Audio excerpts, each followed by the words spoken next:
बरं आता तुम्ही सगळ्यांनी बांगड्या भरून घ्या.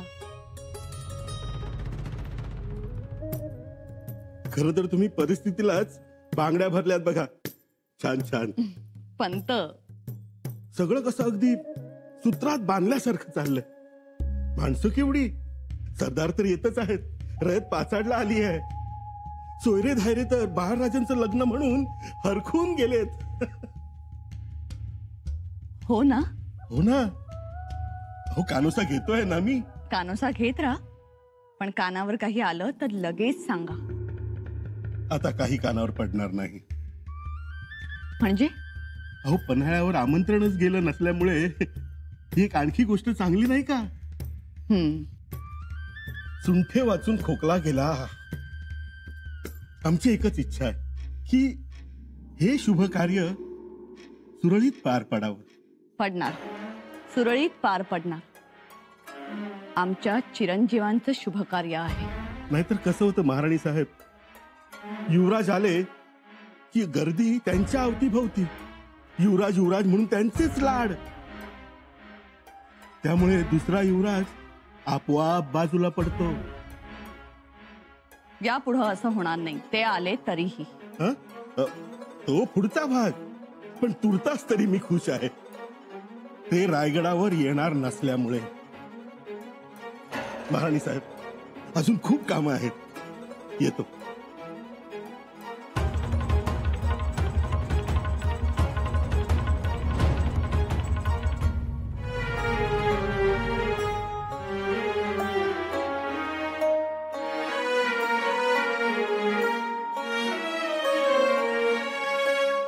गंध लावतो. आमचा आम्ही लावला असतो. आम्ही गंध रेकला की तुमचं रूप बदलून जातं. देखणे दिसता तुम्ही. काय विचार काय आहे? बाणांना धार लावताय, सोडणार वाटतं. तसं काही नाही हो. नाही, हा आवाज राणू सरकारांचा नाही वाटत. ते राणू अक्काबाई साहेबांचा वाटतंय.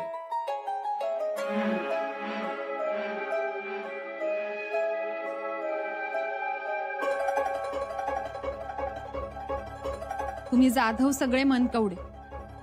मनात काही यायची देरी की लगेच ओळख. बोला, हुकुम करा सरकार. हुकुम नाही, एक विनंती होती आमची तुम्हाला.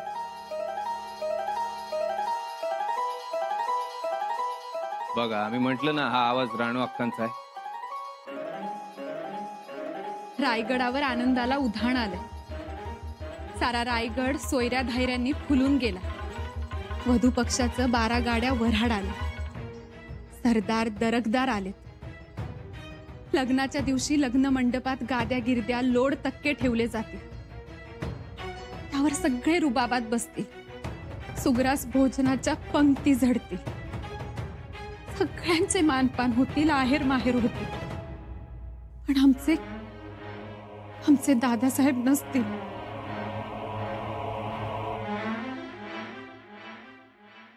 आमच्या वहिनीचा नसतील. सरकार,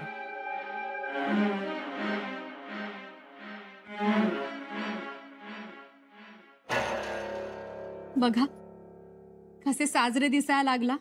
राणूबाई, आमचं साजरं दिसणं ते तुमच्या पुरतं, पण गड साजरा दिसावा त्यासाठी काय केलं पाहिजे बोला फक्त तुम्ही. एक विनंती होती. राणूबाई, लग्न झाल्यापासून आज तवर तुम्ही माझ्याकडे काय बी मागितलं नाही. आज पहिल्यांदा काहीतरी मागताय आमच्याकडं. तुम्हाला काय वाटलं आज आदराव माग हटल? बोला फक्त तुम्ही काय करायचं ते. मालक, पन्हाळ्यावर आमंत्रण गेलं नाही म्हणजे मुद्दामच पाठवलं नाही.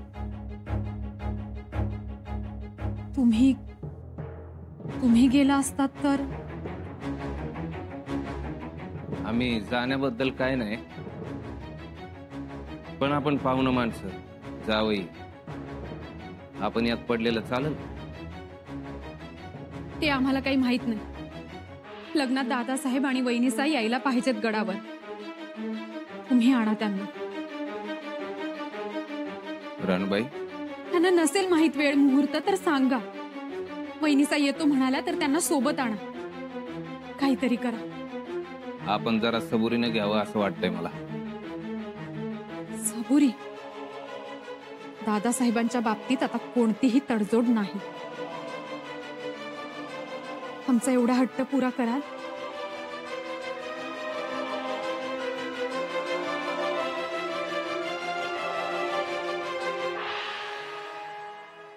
महाराज,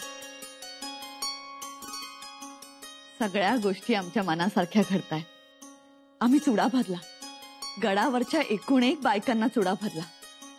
हळदी कुंकू, मानपान झालं आता. छान, म्हणजे तुम्ही आघाडीच घेतली तर. जावई बापूंचा मानपान आहेर झालं की मग आमचं कामच झालं. उत्तम.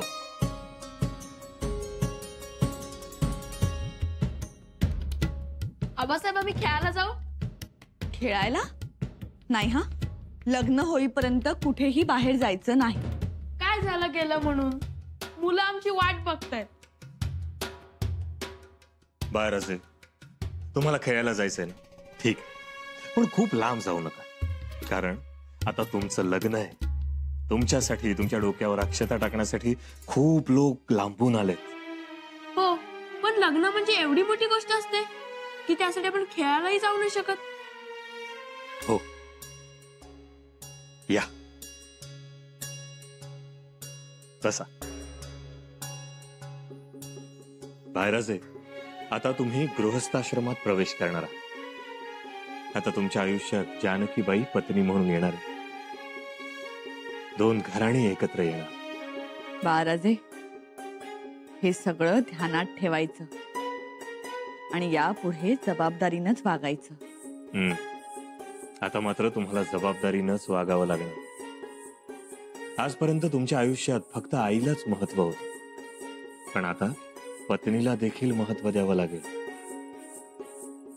यापुढे कोणताही निर्णय घेताना पत्नीला देखील विचारा. असं असतं लग्नानंतर? होय. एक नेहमी लक्षात ठेवा बाळराजे, हृदयात दया उत्पन्न झाल्याशिवाय पुरुषाचा विकास झाला असं म्हणताच येत नाही.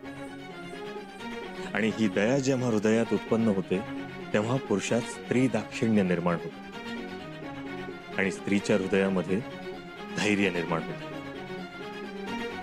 लग्नानंतर पुरुष कोमलता शिकतो आणि स्त्रीत धीटपणा येतो. खरंच हो. पती हा जर विचार असेल तर पत्नी ही भाषा आहे. पती हा जर धैर्य असेल तर पत्नी ही शांती आहे.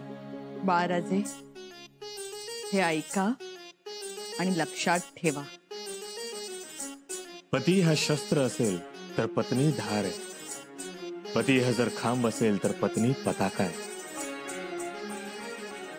समजलं? समजलं. पण असं कोण आहे? खांब आणि पताका, भाषा आणि विचार. आम्हाला तर आमचे दादासाहेब आणि वहिनीसाहेब दिसतायत. अगदी बरोबर. येसुबाईंजवळ आणि तुमच्या दादासाहेबांजवळ एवढी महान गुणवत्ता आहे. आमच्या माहितीप्रमाणे, आमच्या अनुभवाप्रमाणे एकमेकांसाठी पराकोटीचा त्याग करण्याचा संस्कार त्यांच्यात आहे. हो ना. होय. तुम्ही जर त्यांच्याकडे पाहिलं तर तुमच्या सहजीवनाचा सूर तुम्हाला आपोआपच गवसेल.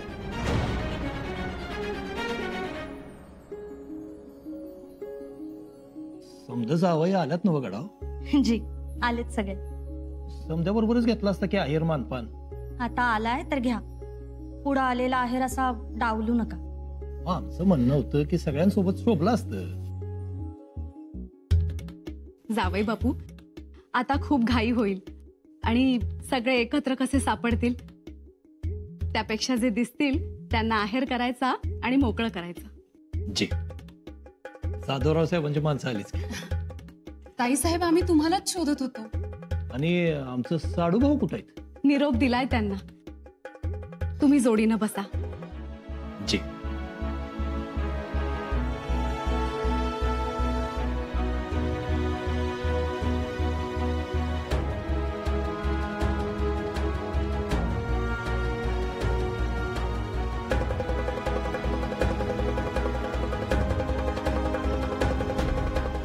घ्या जावई बापू. राजकुंवरबाई, आधी नाव घ्या आणि मग पाटावरून उठा. मातोश्री, अहो नाव घ्या. राणूबाई खोळंबले. बर घेते. फुलामध्ये फुल, फुल हुंगावं जायचं अन रायगडी भोगावं सुख आमच्या मायाळू मातोश्रींचं. खरंच खूप गोड नाव घेतलं. सुखी भव. राणूबाई, अक्कासाहेब आता तुम्हाला बी नाव घ्यावं लागेल बरं का. आम्ही थांबलोय. घेतील की. या बसा. जावई बापू कुठे?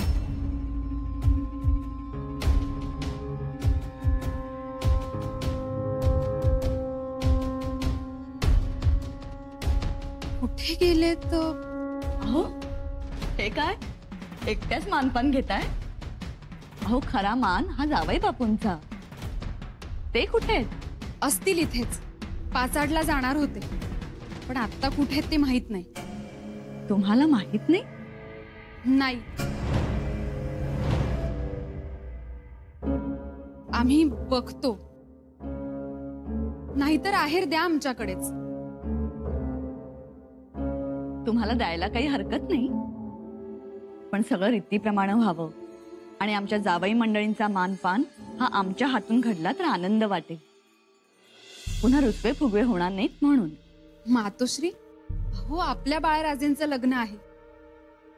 नाही कोणी रुसणार. तुम्ही द्या आमच्याकडेच आहे.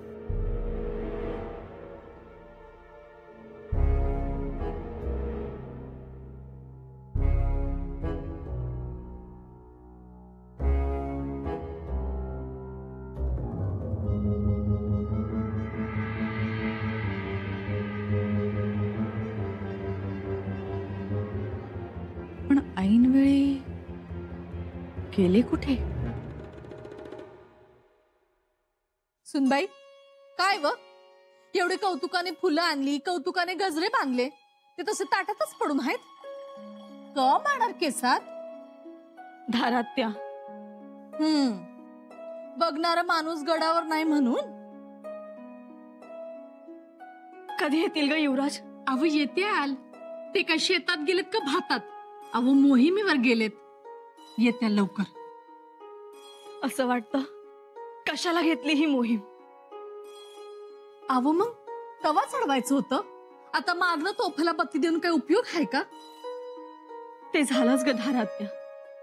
पण एवढं थोरलं कार्य रायगडावर आणि आम्ही कुठे तर इथे पन्हाळगडावर. जीवाची घालमेल होते ग. हवं ती होणारच. सगळे जमले असतील रायगडावर.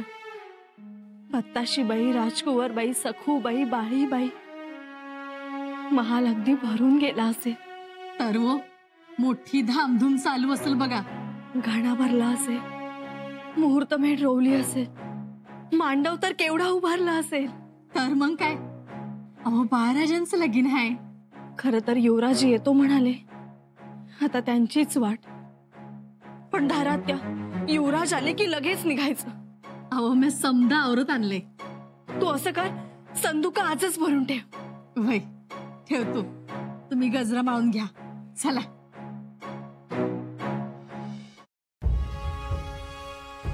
जाधवराव कुठे गेले? एवढा मानाचा आहेर तोही घ्यायला आले नाही. राणूबाईंनीही ताकास तूर लागू दिला नाही. हे गेले कुठे? गुजरा राणी सरकार, राहुजी सोमनाथ आले. पाठवा.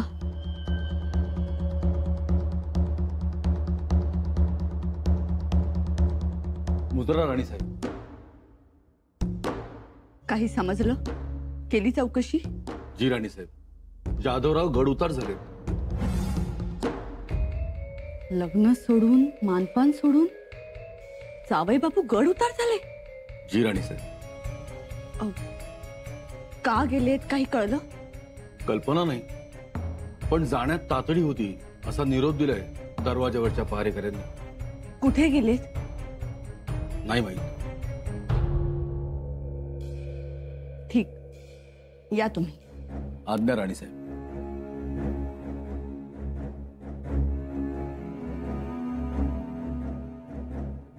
मगाशी राणूबाईंनी ज्या पद्धतीने सगळं सावरून घेतलं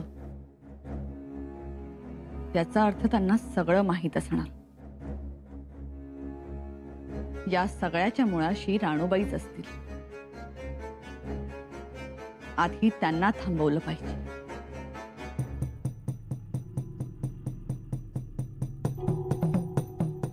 मातोश्री, आम्हाला पैठणी खूप आवडली आणि आहेर सुद्धा आवडला. पण काय? अंगरख्याचा रंग यांना नाही आवडायचा. असं? पण म्हणून ऐन लग्नाच्या धामधुमीत गड उतरवायचं? गेलेत कुठे जावई बापू? पन्हाळ्यावर. पन्हाळ्यावर? पन्हाळ्यावर का म्हणून? वहिनीसांना आणण्यासाठी. मुराळी म्हणून? हो, मुराळी म्हणून. गडबडीत त्यांना आमंत्रण गेलं असेल नसेल, केवढी धामधूम सुरू आहे ना गडावर लग्नाची. अहो, धामधूम तर शंभूराजेंची सुरू आहे. ते गेलेत मोहिमेवर. होय, ते गेलेत मोहिमेवर. नाहीतर आम्हाला जावं लागलं. पण लग्न मांडव सोडून? लग्न मांडव सोडूनही जावं लागलं असतं. राणेसाहेब, खांदेरी संकटात आहेत. आपले मावळे संकटात आहेत. त्यांना प्यायला पाणी नाही. टोपीकरांनी त्यांचं पिण्याचं पाणी तोडलंय. अशा वेळी काय करावं? दर्या सारंग दौलत खानास देखील माघार घ्यावी लागली त्या टोपीकरांच्या हमल्यापुढे. म्हणजे एक गोष्ट लक्षात येत नाही. आज जर खांदेरीवर तट उभा राहिला तर टोपीकरांच्या गलबतांचं येणं जाणं थांबेल. एवढंच नाही तर जंजिऱ्याच्या सिद्धीलाही शह बसेल आणि मग दर्यावर आपलंच वर्चस्व वाढेल. पटतंय आम्हाला. पण शंभूराजेंना हे माहिती होतं की आम्ही जाणार. बाळराजांच्या लग्नालाही थांबणार नाही आणि म्हणून त्यांनी पन्हाळगडावर हा निर्णय घेतला. त्या टोपीकरांच्या बंदोबस्तासाठी स्वतः तळ कोकणात उतरले. भायावर करवल्याचं मळवट भरणं सोडून आणि लग्न घरात मिरवणं सोडून शंभूराजे मोहिमेवर गेले आमच्यासाठी. आता लक्षात आलं आमच्या. म्हणजे बाळराजेंचं लग्न निर्धोक व्हावं म्हणून दादासाहेब कोकणात उतरले. बाळराजेंवर शंभूराजेंचा जीव आहे हे पुन्हा एकदा सिद्ध झालं. आणि असंच समजावं. समजलो आम्ही. इजाजत असेल तर येतो. खूप कामं पडली. पाहुण्या मंडळींकडे जायचंय. आणखी कोणाचा मानपान राहिला असेल तर तेही बघून घेतो. आज्ञा.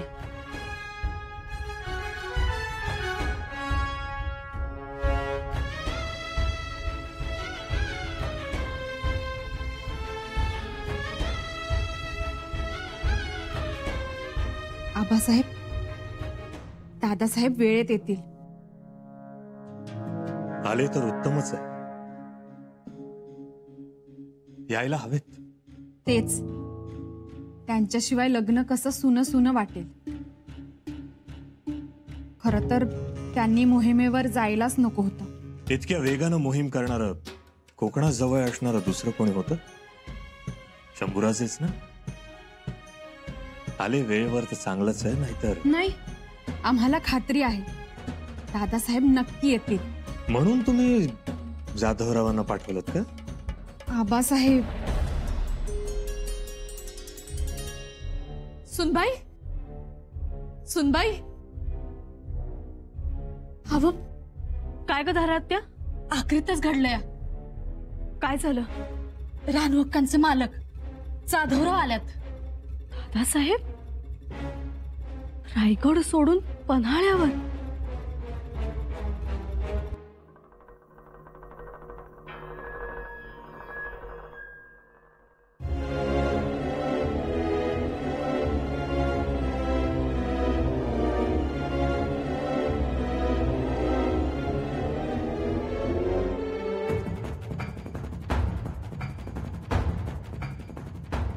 चला, आम्ही तुम्हाला न्यायला आलोय.